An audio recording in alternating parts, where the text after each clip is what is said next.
Hey les bang, j'espère que vous allez bien, en tout cas moi ça va nickel. On se retrouve aujourd'hui pour une nouvelle vidéo sur la Première Ligue, la 21e journée, en plein milieu du Boxing Day. Malheureusement, beaucoup de matchs ont été reportés. Pour l'instant, sur cette journée-là, aucun match n'est enlevé, donc on va voir avec le temps, bien entendu. Vous serez au courant, mais moi j'ai analysé les 10 matchs et ils sont les suivants: Arsenal contre Manchester City, Watford contre Tottenham, Leicester contre Norwich, Crystal Palace contre West Ham, Everton contre Brighton, Brentford contre Aston Villa, Southampton contre Newcastle, Leeds contre Burnley, Chelsea contre Liverpool, un gros choc après celui d'Arsenal contre Manchester City en début de journée, et enfin Manchester United contre Wolverhampton. Mais avant de commencer, n'hésitez pas à vous abonner à ma chaîne, à mettre un petit pronostic pour les comparer à mes analyses et également lâcher un petit pouce pour référencer la vidéo. N'oubliez pas qu'en description, vous avez mon lien Telegram. Vous cliquez dessus et vous nous rejoignez. Et tous les jours, je vous donne 2 codes safe et une code fun. Je vous donnerai sur chacune de mes vidéos un score exact et une cote sécurisée ou fun par match analysé. Je vous recommande également de jouer mes cotes en match simple pour éviter des surprises lors d'éventuelles combinaisons malheureuses. Je vous donnerai mes codes sécurisés par rapport à des away no bet, home no bet, draw no bet. Ce sera surtout des codes sécurisés donc, et également des doubles chances et des plus ou moins un certain nombre de buts. C'est parti. Mais également, j'aimerais revenir sur un nouveau partenariat avec une plateforme de paris sportifs qui est BetWinner, qui est accessible en Europe, essentiellement en France et en Belgique, et également en Afrique. Vous avez l'essentiel des pays qui est sur la carte mondiale qui apparaît à l'instant sur votre écran. Mais même si vous n'êtes pas sur un des pays, n'hésitez pas à utiliser un VPN, cela vous permettra d'y accéder sans problème. Les cotes proposées y sont très intéressantes, elles sont même supérieures aux autres bookmakers. Cela vous permet des fois d'avoir des profits beaucoup plus importants sur la durée en tout cas. Pour accéder au site de Paris, n'hésitez pas à aller en description, il y a le lien, vous cliquez dessus, vous y accédez. Et également, vous rentrez le code promo qui se trouve sur l'écran, cela vous permet d'avoir 100% de bonus dès votre inscription. Et pour finir, lors de cette vidéo, je vous mettrai la description des codes safe et également les cotes, comme ça vous pourrez faire les comparaisons avec les cotes de votre bookmaker et celles de BetWinner. Mais avant d'attaquer l'analyse des 10 matchs, le classement, Manchester City est premier avec 50 points, qui a maintenant 8 points d'avance sur Chelsea, qui a le même nombre de matchs. C'est très important car beaucoup d'équipes ont des matchs en retard. Troisième, Liverpool avec un match en moins, mais 41 points. Donc déjà 9 points de retard sur Manchester City.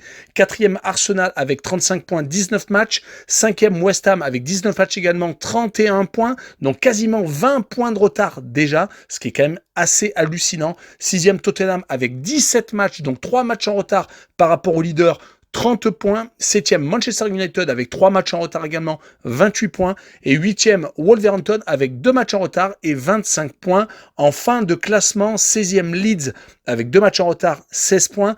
17e, Watford avec 3 matchs en retard et 13 points. 18e, Burnley avec 5 matchs en retard, 11 points. Avant-dernier et 19e, Newcastle avec un seul match en retard et 11 points. Et enfin 20e, Norwich avec 19 matchs disputés et 10 points seulement. Attaquons avec la première rencontre, Arsenal 4e qui reçoit Manchester City 1er. Les Gunners ne sont plus l'équipe du début de saison qui avait commencé par 3 matchs, 3 défaites, qui était même dernier au classement. Ils avaient ensuite enchaîné avec 10 matchs sans défaite et ça s'était terminé par une victoire assez cinglante à Liverpool 4-0. Bien entendu, quand ils rencontrent les gros en déplacement, c'est un peu plus compliqué. Mais depuis la mi-décembre, ils sont irrésistibles. 5 matchs, 5 victoires et 19 buts marqués. Seulement 2 buts encaissés contre Leeds et contre Sunderland en quart de finale de la League Cup. Ils restent donc en championnat sur 4 victoires consécutives. Et si on fait un bilan à domicile, il reste sur 7 victoires consécutives, ne prenant quasiment jamais de but, faisant beaucoup de clean sheet, mais c'était à chaque fois contre des équipes de milieu, voire de fin de tableau. Ils reçoivent le Manchester City qui est sur 10 victoires consécutives, qui est en train de caracoler en tête et qui, même avec un coup de mou, arrive à tout de même remporter les victoires, comme il l'a fait contre Brentford lors de la 20e journée, car le match a été quand même assez moyen. Ils se sont même permis de faire tourner l'effectif sans faire jouer Gundogan, Mahrez, voire Sterling. Et pour finir l'analyse du leader de Première Ligue, il reste sur 6 victoires consécutives en déplacement. Leur dernier accro était à Liverpool lors de la 7e journée. C'est dire comme ils maîtrisent leur sujet. Et je les vois gagner ce choc de haut de tableau avec une victoire 2-1 avec les deux équipes qui marquent une cote à 1,69. On poursuit avec Watford 17e qui reçoit Tottenham 5e. Watford a un seul petit match nul, 4 petites victoires et 11 défaites tout de même. C'est assez compliqué, ils ont quand même 4 matchs de retard sur les autres équipes, ce qui leur provoque un manque de rythme assez certain car leurs matchs des 17e, 18e et 19e journées ont été reportés. Lors de la 20e journée, ils se sont inclinés 4-1 assez malheureusement facilement contre West Ham. Mais ça reste tout de même une équipe qui peut faire des coups, comme elle a fait contre Manchester United lors de la 12e journée où elle a gagné 4-1, et à Everton lors de la 9e journée où elle a gagné 5-2. Mais Claudio Ranieri a vraiment du mal avec son équipe à avoir un résultat quand ils reçoivent. Sur les 5 dernières réceptions, c'est tout de même 4 défaites. Il rencontre Tottenham qui a eu beaucoup de matchs également reportés lors de la 13e journée, de la 16e et de la 17e, qui a donc 3 matchs en retard, qui peut bien entendu faire son retard sur le quatuor de tête, qui est sur 4 matchs sans défaite, mais qui en a réalisé beaucoup à domicile. Contre Liverpool, ils ont fait 2 buts partout, avaient réussi à battre West Ham et Crystal Palace, que ce soit en League Cup ou en championnat. Lors de la dernière rencontre, ils viennent de se faire accrocher par Southampton, qui a joué à 10 contre 11 pendant une bonne partie de la rencontre. Cela s'est joué à peu pour que Tottenham remporte la rencontre à un but refusé par la VAR ou à des sauvetages du gardien. Mais je les sens encore assez inoffensifs en déplacement, car leur dernière victoire en déplacement remonte à la 8e journée, c'était à Newcastle. Mais pour ce match, je vois un match assez accroché et je ne vois pas Tottenham s'imposer à l'extérieur. Je vois le 1 but partout, même si Watford n'en fait pas beaucoup, et je vois le moins de 3,5 buts sur le match, une cote à 1,41. Enchaînons avec Leicester qui est 10e, qui reçoit Norwich dernier. Leicester vient peut-être de perdre Vardy pendant un mois. Il vient de se blesser lors du dernier match, a un peu insisté, il aurait peut-être dû s'arrêter malheureusement. Cela va être un atout offensif qui va leur manquer car cette année Leicester c'est assez moyen. Quand on regarde le bilan sur le championnat, c'est 6 victoires, 4 nuls et 7 défaites. Ils ne sont pas du tout du même niveau que les années précédentes. Bien entendu, il n'y a aucune comparaison avec l'année du titre en 2016. En tout cas, on notera qu'à domicile, les bons résultats s'enchaînent. Ils sont sur 4 victoires consécutives, toutes compétitions confondues, depuis leur défaite contre Chelsea lors de la 12e journée. On notera que leurs matchs défensifs sont beaucoup plus aboutis à domicile car ils restent sur 2 clean sheets consécutifs, dont un contre Liverpool lors de la dernière journée. Mais à l'extérieur, c'est beaucoup plus compliqué. 16 buts encaissés lors des 5 dernières rencontres, toutes compétitions confondues. Ils prennent toujours au moins 2 buts et vont jusqu'à en prendre 6 comme à Manchester City. Heureusement, il joue contre Norwich, qui est dernier du classement, qui vient de réaliser 5 défaites consécutives, qui n'a plus marqué depuis la 14e journée, c'était le 30 novembre à Newcastle, et qui a une attaque qui est souvent muette, 6 fois sur les 7 derniers matchs. Mon pronostic sera une victoire 2-0 de Leicester, avec le plus de 1,5 but pour les Foxes, une cote à 1,43. Continuons avec Crystal Palace 12e qui rencontre West Ham 6e. Crystal Palace est une équipe qui fait beaucoup de matchs nuls, 8 sur 18 rencontres disputées, et surtout qui est très solide à domicile, qui n'a perdu qu'une seule fois, c'était lors de la 13e journée contre Aston Villa. Dommage qu'à l'extérieur, il ne se soit pas plus inspiré du match référence fait à Manchester City lors de la 10e journée où il s'était imposé un peu à la surprise générale. Ils ont donc perdu à 6 reprises loin de chez eux, ce qui les fait végéter au milieu de tableau. Ils rencontrent West Ham qui avait réussi un très beau début de saison mais qui malheureusement a enchaîné quelques défaites. 3 en l'occurrence contre Arsenal lors de la 17e journée, contre Tottenham en quart de finale de la League Cup et contre Southampton lors de la 19e journée. Un match reporté au milieu contre Norwich aurait pu leur permettre de remonter la pente. Heureusement, ils ont réussi à s'imposer à Watford lors de la 20e journée. Ils peuvent tout à fait repartir sur la même dynamique qui leur a permis tout de même de battre Chelsea et Liverpool à domicile. Et je vois les Hammers y arriver et s'imposer 2-1 à Crystal Palace avec le draw no bet, le pari remboursé 6 matchs nuls, une cote à 1,64.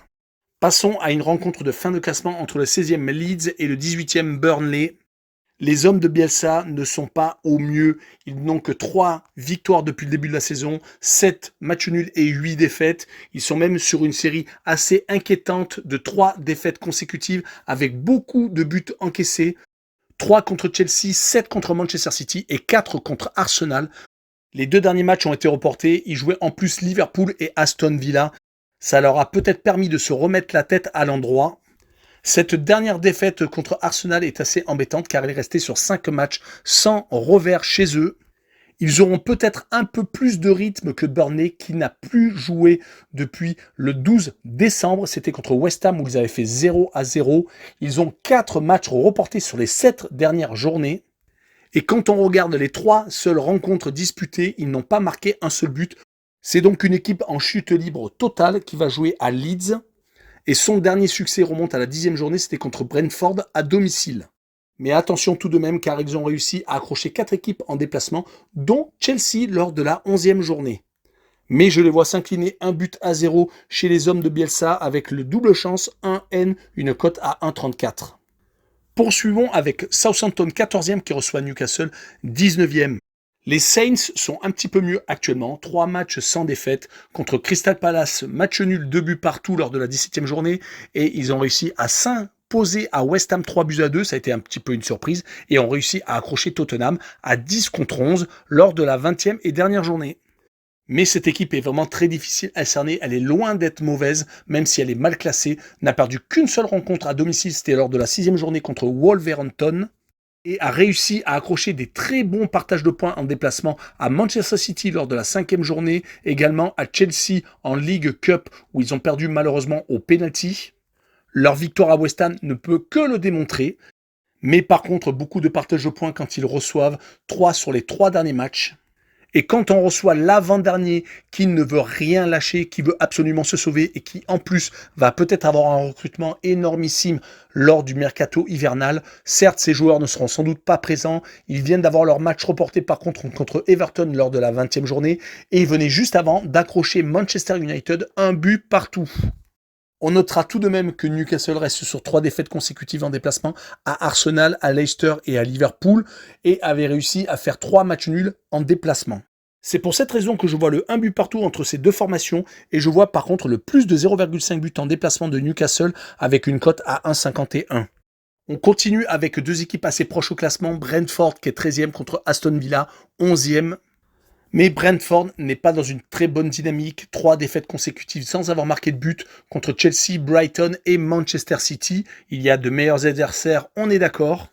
Surtout que juste avant, ils avaient perdu le rythme avec 2 matchs reportés contre Manchester United et Southampton les 17e et 18e journées. Ils ont donc énormément de mal à refaire surface, surtout qu'ils vont jouer contre Aston Villa qui a changé d'entraîneur, qui joue beaucoup mieux, qui jongle actuellement avec les matchs reportés et les gros adversaires comme Manchester City, Liverpool ou Chelsea où à chaque fois ils se sont inclinés. Mais sur les 3 derniers déplacements, ils se sont imposés à 2 reprises à Crystal Palace et à Norwich. Là, ils se déplacent à Brentford, donc il n'est pas au mieux quand il reçoit. Je les vois bien s'imposer 1-0 et je vois la double chance N2 avec une cote à 1,42. La rencontre suivante est Everton 15e qui reçoit Brighton 9e. Les 2 équipes devraient avoir les places inversées, mais Brighton est vraiment très solide cette saison. Ils viennent de faire match nul à Chelsea, 1 but partout, égalisant en fin de match comme ils l'ont fait souvent cette saison. Ils ne se sont inclinés que 4 fois depuis le début du championnat, ce qui est vraiment très intéressant. Et si on prend leur bilan hors de leur base, c'est 2 victoires, 6 matchs nuls et une seule petite défaite, c'était à Aston Villa. C'est pour cette raison qu'Everton n'a pas de quoi être rassuré, surtout qu'ils n'ont pas joué les 3 dernières journées de la 18e à la 20e. À chaque fois, le Covid a reporté donc leur rencontre. Ils s'étaient tout de même ressaisis avec un match nul à Chelsea et une victoire contre Arsenal, perdant tout de même à Crystal Palace. Mais c'est vraiment une saison en dents de scie car à domicile, en début de saison, c'était parfait, 3 matchs, 3 victoires, mais depuis, ils se sont inclinés à 3 reprises contre West Ham, Watford et Liverpool. Et sur cette rencontre, je vois le partage des points, 1 but partout, toujours le même score, 3 derniers matchs de Brighton à l'extérieur, 3 fois 1 but partout, et je vois le home no bet avec le match nul remboursé, 6 victoires de Everton à domicile, une cote à 1,77. Continuons avec le choc, Chelsea second contre Liverpool 3e. Les Blues viennent de passer les Reds lors de la dernière journée. Liverpool s'est incliné à Leicester alors que Chelsea a réussi à accrocher le point du match nul à domicile contre Brighton. Il y a une petite perte de vitesse au niveau des résultats en championnat pour les 2 équipes, car ils étaient à la lutte avec Manchester City, mais les Citizens se sont éloignés et ont maintenant 8 points et 9 points d'avance. On notera du côté du club londonien sur les 5 dernières rencontres, toutes compétitions confondues, 3 matchs nuls contre Wolverhampton, Everton et Brighton, et 2 victoires toutes en déplacement, à Brentford en quart de finale de la League Cup 2-0 et à Aston Villa en championnat lors de la 19e journée. Mais 2 gros points positifs pour les hommes de Tourelle, le retour de Lukaku devant qui a marqué 2 buts lors des 2 derniers matchs et surtout de N'Golo Kanté qui lors de sa rentrée contre le Brighton n'a pas pu empêcher le match nul mais a vraiment remis de l'ordre dans le milieu de terrain. En tout cas, 4 matchs nuls sur les 6 dernières réceptions, ça va être compliqué de faire quelque chose contre Liverpool, surtout si les Reds sont aussi forts qu'en Ligue des Champions où ils ont remporté 6 matchs sur 6. Mais attention tout de même car les hommes de Klopp sont dans une phase un petit peu plus compliquée. Ils ont du mal à remporter la décision en fin de match. 2 matchs nuls à Tottenham, 2 buts partout et contre Leicester en League Cup, même s'ils avaient fait un gros turnover. Et ils viennent de s'incliner à Leicester, même s'ils ont loupé un penalty par l'intermédiaire de Salah. Pour cette rencontre, avant de pronostiquer, n'hésitez pas à regarder la liste des absents car les cas Covid sont déclarés tous les jours. Mais moi, je vois un 2 buts partout et je vois les 2 équipes marquer une cote à 1,69. Et on finira avec Manchester United 7e qui reçoit Wolverhampton 8e. Les 2 équipes sont au coude à coude avec seulement 3 points d'écart, mais Manchester United a un match en moins qui se jouera d'ailleurs ce soir contre Burnley. Je dis au coude à coude car les 2 équipes ont le même type de résultat. Manchester United lors des 4 dernières journées, bien entendu on exclut les 2 matchs reportés contre Brentford et Brighton, n'ont pas marqué plus de 1 but par match. Il y a d'ailleurs eu à chaque fois au mieux 2 buts contre les Young Boys de Berne et contre Newcastle, alors que Wolverhampton, sur les 7 dernières journées, il n'y a pas eu plus d'1 but lors de leur rencontre. Reprenons avec les Red Devils qui sont sur 7 matchs sans défaite. Depuis leur humiliation à Watford lors de la 12e journée où ils avaient perdu 4-1, ils avaient juste avant perdu le derby mancunien contre Manchester City. Ils étaient donc dans la nasse totale. Leur dernier bilan fait donc état de 4 victoires et 3 matchs nuls. Ça pourrait aller bien entendu beaucoup mieux, mais il manque sans doute de rythme, comme Wolverhampton qui a eu les 2 derniers matchs reportés de championnat contre Watford et Arsenal, mais qui a tendance tout de même à avoir des matchs références, comme contre Chelsea où ils ont fait 0-0. Ils se sont imposés juste avant contre Brighton 1-0. C'est donc, comme je vous l'ai dit, une équipe qui ferme assez le jeu, qui n'a pris qu'un seul but contre Manchester City et contre Liverpool lors des 15e et 16e journées. Ils sont donc tout à fait capables de ramener quelque chose de United et je vois le 0-0 avec le moins de 3,5 buts sur la rencontre, une cote à 1,32. Voilà, on en a fini avec cette vidéo. N'hésitez pas à nous rejoindre en description. En dessous de la vidéo, vous avez le lien Telegram, vous avez le lien BetWinner, le site de Paris Sportif, et également le site d'actualité sportive Passion Sportive. Et surtout, abonnez-vous. Ciao les bang bang!